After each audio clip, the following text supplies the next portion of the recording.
అందరికీ నమస్కారం మిత్రులారా. ముఖ్యంగా అందరికీ వినాయక చవితి శుభాకాంక్షలు. ఆ గణనాథుని ఆశీర్వాదాలు మనందరిపైన ఉండాలని, మనము ఏ కార్యక్రమం తలపెట్టినా విఘ్నాలు అడ్డు రాకుండా కాపాడాలని ఆ భగవంతుని నేను ప్రార్థిస్తున్నాను. వినాయక చవితి వ్రతం మామూలుగా పూజ ఎలా చేయాలనేది చాలా మటుకు తెలియదు. ఒక 10-15 నిమిషాలు మనం టైం కేటాయిస్తే మనము ఎంతో చక్కగా మనము పూజా కార్యక్రమాన్ని మనము చేసుకోవచ్చు.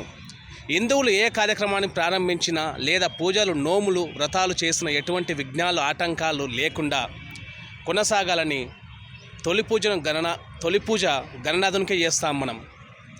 పార్వతి తనయుడు, ఆయన అనుగ్రహం పొందాకే అన్ని కార్యక్రమాలు మనము చేయడం జరుగుతుంది. బాధప్రద శుక్లపక్ష చవితి రోజునే వినాయకుడి జననం జరిగింది కాబట్టి మనం ఈ రోజున మనము పండుగ జరుపుకుంటాము. అయితే హిందువులకు తొలి పండుగ గణాధిపత్యం వచ్చిందని కొన్ని పౌరాణిక కథలు కూడా మనము వింటూ ఉంటాము.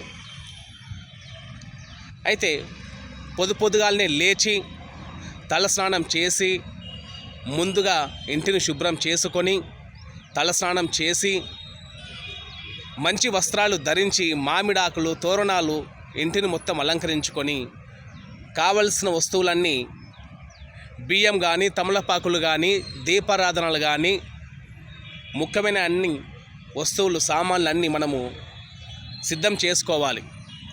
మొదట శ్లోకంతో ప్రారంభించాలి. ఓం దేవీ వాంఛాం మజనయంత దేవాస్తం విశ్వరూప పశోవో వదంతి సానో మంద్రేష మూర్జం దుహనాదే నుర్వ గాస్మానుప సుష్టతైతు ఆయం మహర్తస్సు యశిష్వో నామరూపాభ్యం యాదేవి సర్వ మంగళతయో సంస్మరణ తుస్సాంస సర్వతో జయమంగళం అని మనం చదువుకోవాలి. ఇక పూజ కావాల్సిన సామాన్లు వస్తే పసుపు, కుంకుమ, గంధం, అగరొత్తులు, కర్పూరం, తమలపాకులు, పత్రి, నెయ్యి, నూనె, ఇలా. దాని తర్వాత పూజా విధానానికి వస్తే ఓం కేశవాయ స్వాహ, ఓం నారాయణ స్వాహ, ఓం మాధవాయ స్వాహ అని 3 సార్లు చేతిలో నీళ్ళు పోసుకొని అచమనం చేసుకోవాలి. అట్లా దాని తర్వాత గోవిందాయ నమః, విష్ణువే నమః, మధుసూదనాయ నమః, త్రివిక్రమాయ నమః, వామనాయ నమః, శ్రీధరాయ నమః, ఋషికేశాయ నమః, పద్మనాభాయ నమః, దామోదరాయ నమః, సంకర్షణాయ నమః, వాసుదేవాయ నమః, ప్రద్యుమ్నాయ నమః, అనిరుద్ధాయ నమః, పురుషోత్తమాయ నమః, అధోక్షజాయ నమః, నరసింహాయ నమః, అచ్యుత్యాయ నమః, ఉపేంద్రాయ నమః, హరాయ నమః, శ్రీకృష్ణాయ నమః, శ్రీకృష్ణ పరబ్రహ్మాయ నమః అంటూ ముక్కోటి దేవతలను తలుచుకుంటూ ఈ మంత్రాలను మనము జపించినా సరే, విన్నా సరే ఆ గణనాథుని మనం కటాక్షం మనము పొందిన వాళ్ళం అవుతాము. ఇక కుడి చేతితో అక్షింతలు దేవునిపై చల్లాలి. ఏ విధంగా అంటే ఓం శ్రీ లక్ష్మీ నారాయణాభ్యం నమోమహం, ఉమామహేశ్వరాభ్యం నమః, ఓం వాణి హిరణ్య గర్భోభ్యం నమః, ఓం శిచిపురం దొరభ్యం నమః, ఓం అరుంధతి వశిష్టాభ్యం నమః, ఓం శ్రీ సీతారామోభ్యం నమః, నమసర్వేభ్యం మహాజన్యం అయం మహర్త్యు సుమ మహర్తస్త్యు అంటూ దేవునిపై అక్షంతలు చల్లాలి. ఇట్లా ఇక వాస్తవానికి మనం గణపతికి సంబంధించిన ఆ కథ చాలా మటుకు మనకు తెలుసు మనకు. ఎందుకంటే మనము పార్వతీదేవి స్నానానికని పోతే మన గణపతి గుమ్మం ముందల కాపలాగా ఉంటాడు. ఇంకా మంత్రాలు ఇంకా చాలా ఉంటాయి, కానీ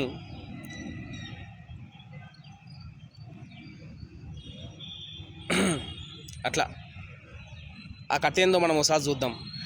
వినాయక వ్రత కథ చదివేవారు, పూజలో కూర్చునేవారు ముందు చేతిలో కొద్దిగా అక్షింతలు వేసుకోవాలి, అంటే పట్టుకొని ఉండాలి. కథ పూర్తయిన తర్వాత వాటిని తమ శిరస్సుపై ఉంచుకోవాలి. పూర్వం చంద్రవంశానికి చెందిన ధర్మరాజు దాయుదులతో మాయాజూదం వల్ల రాజ్యాన్ని పోగొట్టుకొని భార్య సోదరులతో వనవాసం చేస్తూ ఒకనాడు నైమిషారణ్యానికి చేరుకున్నాడు. అంటే అసహనానికి.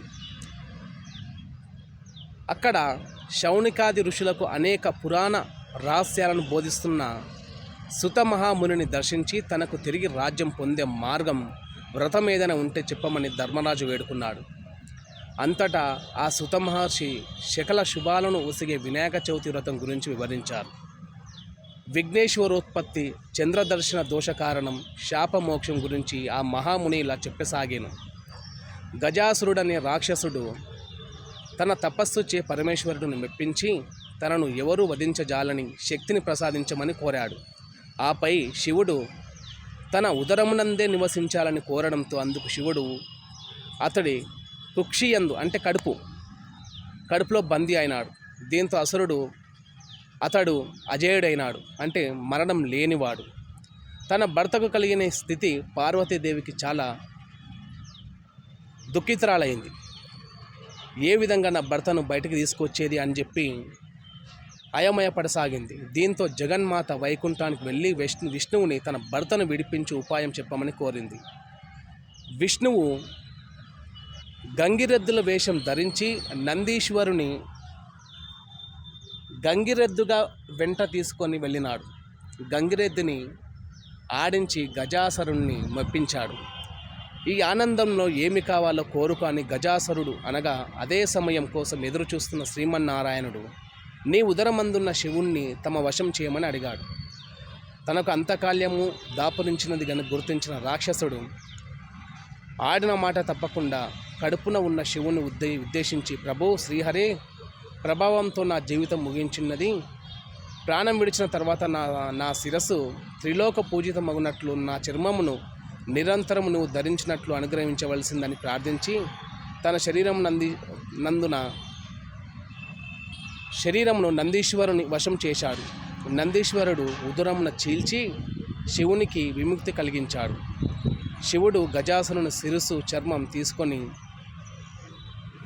స్వస్థోన్మకుడైనాడు. ఇట్లా ఇక గణాధిపత్యం వస్తే దివ్య సుందరమైన బాలుని వాకిట కాపలా ఉంచి తాను స్నానానికి వెళ్ళింది. ఎవరు? పార్వతీదేవి. అంతలో అక్కడికి వచ్చిన శివుడిని ఆ బాలుడు అడ్డుకున్నాడు. ఆగ్రహవేశాలకు లోనైన రుద్రుడు ఆ బాలుడు శిరస్సుని తన త్రిశూలంతో ఖండించాడు. ఆ శబ్దానికి బయటకు వచ్చిన పార్వతీదేవి జరిగిన ఘోరం చూసి కన్నీళ్లు పెట్టుకుంది. దీంతో శివుడు గజముఖుడి శిరస్సును తెప్పించి ఆ బాలుడికి అతికించి ప్రాణం పోసి గజాననుడు అనే నామకరణం చేశాడు. సర్వ విఘ్నాలకు ఒక అధిపతిని నియమించమని దేవతలు, మునులు, మానవులు పరమశివుని కోరుతారు. ఈ విషయంలో గణపతి, కుమారస్వామి ఎవరిని నియమించాలని ఆలోచించిన పరమేశ్వరుడు ముల్లోకాలలోని పవిత్ర నదులన్నింటిలో స్నానం చేసి ఎవరు ముందుగా తన వద్దకు వస్తారో వారికి ఆ ఆధిపత్యం లభిస్తుందని చెబుతాడు. దీంతో కుమారస్వామి తన నెమిలి వాహనమై రువున ఎగిరిపోగా వినాయకుడు మాత్రం తన ఎలుక వాహనంతో ముందుకు వెళ్ళలేడు. దీంతో నారాయణ మంత్రం జపిస్తూ తల్లిదండ్రుల చుట్టూ ప్రదక్షిణ చేస్తాడు. ఆ మంత్ర ప్రభావంతో ప్రతి తీర్థంలోనూ కుమారస్వామి కంటే ముందే వినాయకుడు ప్రత్యక్షమవుతాడు. ఆ విధంగా 3 కోట్ల నదుల్లో వినాయకుడు ముందుగా స్నానం ఆచరించడం చూసిన కుమారస్వామి కైలాసానికి వెళ్ళి మహిమాన్వితుడైన అన్నగారికి ఆధిపత్యం ఇవ్వమని తండ్రిని కోరుతాడు. ఆ విధంగా వినాయకుడు విఘ్నాలకు అధిపతి అవుతాడు. గణేశుడి శక్తి సామర్థ్యాలను పరిశీలించి భాద్రపద శుద్ధ చవితి నాడు గణాధిపత్యం కట్టబెట్టాడు. అంటే ఈ రోజున తనకు భక్తితో సమర్పించిన ఉండ్రాలు, కుడుములు, పిండి వంటలు, పండ్లను సృష్టిగా తిన్న వినాయకుడి నడవడానికి ఇబ్బంది పడుతూ కైలాసం చేరుకుంటాడు. శివుని శిరస్సుపై ఉన్న చంద్రుడు గణనాథుని అవస్థలు చూసి పక్కన నవ్వుతాడు. అందుకొరకు ఈరోజు మనం చంద్రుని చూడొద్దు. చంద్రుని చూస్తే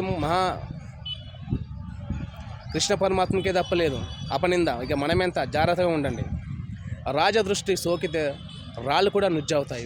విఘ్ననాథుని ఉదరం పగిలి అందులోని ఉండ్రాళ్ళు, కొడుములు బయటకు వచ్చి అచేతనుడయ్యాడు. దీంతో ఆగ్రహించిన పార్వతీదేవి, పాపాత్ముడా, నీ దృష్టి సోకి నా కుమారుడికి అచేతనంగా పడి ఉన్నాడు. కాబట్టి నిన్ను చూసిన వారు పాపాత్ములై నీలాప నిందలు పొందుగాకరా అని శపించింది. అందుకొరకే మిత్రులారా, ఈరోజు మనం మాత్రం చంద్రుని ఎట్టి పరిస్థితుల్లో మనం చూడొద్దు. చూస్తే ఏదో ఒక అపనింద మనము మోయాల్సి వస్తుంది.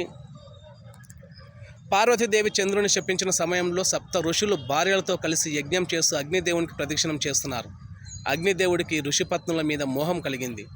కోరిక తీరిక శపిస్తారేమన్న భయంతో అగ్ని క్షీణింపసాగాడు. భర్త కోరిక తెలుసుకున్న స్వాహాదేవి ఋషిపత్నుల రూపంలో అగ్నిదేవుడికి చేరింది.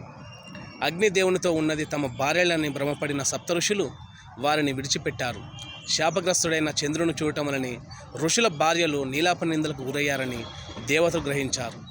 ఇట్లా ఏదో రకంగా ఈ రోజున చంద్రుని చూస్తే ఏదో ఒక అపనిందలకు మనము గురవుతాం అనేది ఉన్నది. అది అంతెందుకు, ద్వాపర యుగంలో ద్వారకాలో నివాసం ఉన్న శ్రీకృష్ణుడిని ఓ నారద మహర్షి కలిశాడు.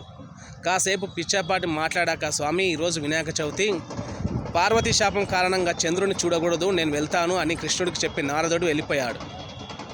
ఆ రోజు రాత్రి ఎవరు చంద్రుడిని చూడకూడదని పట్టణంలో శ్రీకృష్ణుడు చాటింపు వేయించాడు. శ్రీకృష్ణుడికి పాలంటే ఇష్టం. ఆ రోజు రాత్రి శ్రీకృష్ణుడు ఆవు పాలను తాగుతుండగా పాత్రలోని పాలలో చవితి చంద్రుడి ప్రతిబింబాన్ని చూశాడు. దాంతో తనకు ఎలాంటి అపనింద వస్తుందని చింతించాడు. కొన్ని రోజులు గడిచాయి. సత్రాజిత్తు సూర్యుని వజ్రంతో శమంతకమణిని సంపాదించాడు. రోజుకు 10 బారుల బంగారాన్నిచ్చి ఆ మణిని తీసుకొని ద్వారకకు వెళ్ళాడు. శ్రీకృష్ణుడు సత్రాజిత్తుకు అతిథి మర్యాదలు చేసి ఆ మణిని తనకు ఇవ్వమని కోరాడు. అందుకు సత్రాజిత్తు ఒప్పుకోలేదు. తర్వాత ఒకరోజు సత్రాజిత్తు తమ్ముడు ప్రసేనుడు శమంతకమణిని మెడలో వేసుకుని అడవికి వేట వెళ్ళాడు. అడవిలో ఒక సింహం ఆ మణిని చూసి మాంసముక్క అనుకొని ప్రసేనుని చంపింది. మణిని నోట కరుచుకొని పోతున్న సింహాన్ని జాంబవంతుడు చంపాడు. శమంతకమణిని కొండ గుహలో ఉన్న తన కూతురు జాంబవంతికి ఆట వస్తువుగా ఇచ్చాడు. మరుసటి రోజు సత్రాజిత్తు తమ్ముడి మరణ వార్త విన్నాడు. శ్రీకృష్ణుడే తన తమ్ముడిని చంపి శమంతకమణిని అపహరించాడని నిందించాడు. శ్రీకృష్ణుడు అది విన్నాడు. భాద్రపద శుద్ధ చవితి రోజు చంద్రబింబాన్ని చూసిన దోషం వల్ల తన మీద నింద పడిందనుకున్నాడు. శమంతకమణిని వెతుకుతూ అడవిలోకి వెళ్ళాడు. ఒక చోట ప్రసేనుడి శవం కనిపించింది. అక్కడ నుంచి సింహం అడుగులు కనిపించాయి. వెతుకుతూ వెళ్ళి ఒక పర్వత గుహలకు ప్రవేశించాడు. అందులో ఉన్న ఉయ్యాలకు కట్టిన మణిని చూసి దానిని తీసుకుని బయటకు రాసాగాడు. వెంటనే జాంబవతి పెద్దగా ఏడవసాగింది. కూతురు ఏడుపు విని జాంబవంతుడు కోపంతో శ్రీకృష్ణుడిపై యుద్ధానికి తలపడ్డాడు. వారిద్దరి మధ్య 28 రోజులు యుద్ధం జరిగింది. జాంబవంతుని శక్తికి తగ్గిపోయింది. తనతో యుద్ధం చేస్తున్నవాడు శ్రీరామచంద్రుడు అని తెలుసుకున్నాడు. త్రేతాయుగంలో జాంబవంతుడు శ్రీరాముడితో యుద్ధం చేయాలని కోరాడు. ఆ కోరికను ఇప్పుడు శ్రీకృష్ణుడి రూపంలో వచ్చి తీర్చాడని గ్రహించాడు. శ్రీకృష్ణుడికి నమస్కరించి శమంతకమణితో పాటు తన కుమార్తె జాంబవంతిని కూడా ఆయనకు సమర్పించాడు. ఈ విధంగా ఉంటుంది. అందుకొరకే మిత్రులారా, ఈరోజు మాత్రం మనం చంద్రుని చూడొద్దు. మరొకసారి మనము తలపెట్టే కార్యాలు విఘ్నాలు తొలగిపోవాలని చెప్పి ఆ విఘ్నేశ్వరుని కోరుకుంటున్నాను. అందరికీ వినాయక చవితి శుభాకాంక్షలు.